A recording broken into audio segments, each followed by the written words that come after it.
Ora wong Jawa tok, aku mubeng Palembang ngampek Hong Kong ngampek Taiwan. Neng kono enek wong Indonesia, khususnya wong Jawa mesti ana kupatan. Nah halal bihalal kuwi Mas Yuda ya pirsa nek jaman Sultan Agung kuwi ya wis ana. Jaman ngadeke negara Islam ning Demak Bintara ya wis ana. Ditengeri jam Sunan Kudus ngundang murite Arya Penangsang karo Hadiwijaya sarasean ana Kudus, terus kuwi anane diarani halal bihalal. Ruwete Indonesia sakwise kemerdekaan, ruwete politik ana Indonesia. Bapak Presiden Insinyur Soekarno kepengin nglumpukke tokoh-tokoh politik uga tokoh-tokoh para alim ulama.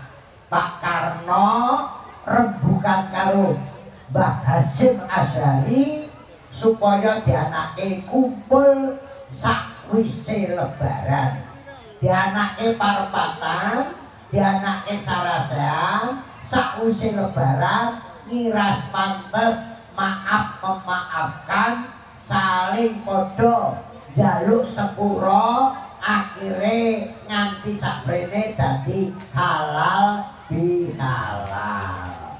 Paham? Paham. Kula matur nuwun Pak Bupati Ngawi, Pak Wakil Bupati Ngawi sing anake halal bihalal.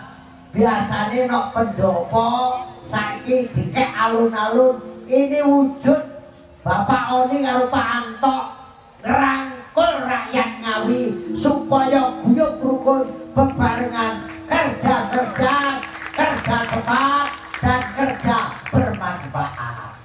Luar biasa. Lah nek upat karo lepet iki kan SMP.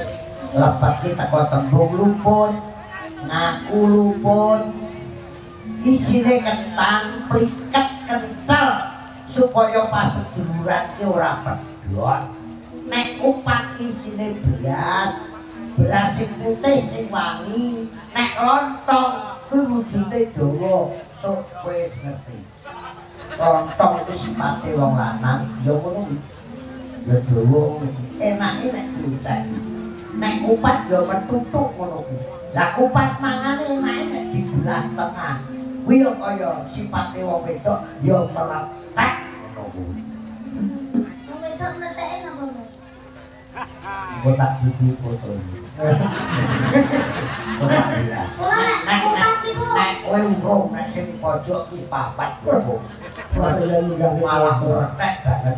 Buntere jadul wong sing wis ngaku lepat lontong olone kotong kembali ke fitri entuk cahayane swarga jan ki janma nur ki cahya dadi entuk janma sing entuk nur cahayane swarga sing wis kembali ke fitrah. Nek salah aja ngenteni lebaran, aja ngenteni poso. Saben dina nek kene rumangsa salah njaluk pangapura.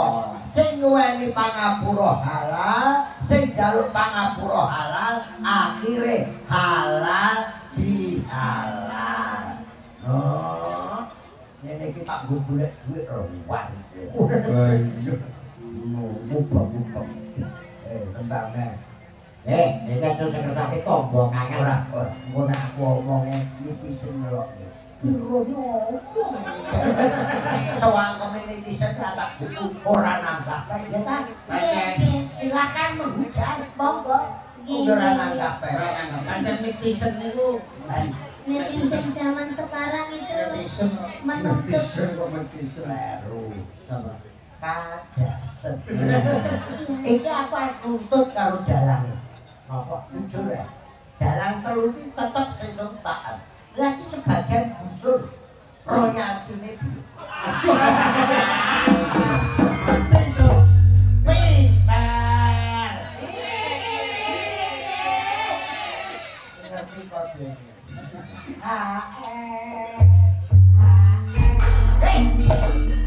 Ngomongnya itu tuh nyawer lho.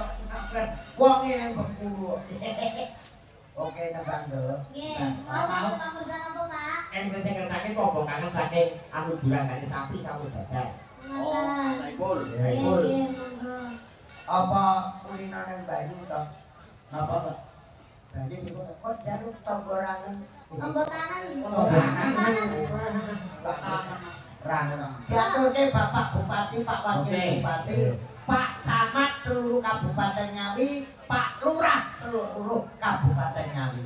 Ki rawuh kabeh. Nggih, welcome. Matur nuwun Pak Bupati kalian Mas Sarto, kintunanipun. Waduh, memang niki Pak Bupati nggak diturun-turuni apa masalah. Kowe iki mesti kintun masalah. Nek itu masalah nek Mas Sarto. Jelas pajak. Ya. Apa niki? Pembotanan nggih. Ayo. Kita serahkan nama nggih. Oke, siap. Yuk. Masyarakat diajak untuk interaksi Mbak Lia. Kapan untuk ngaji ini arahku jadi ben. Nah, Kalian om gitu. ya. Niki tuyul loro mboten bisa nggih. Melu ngono itu saya kok.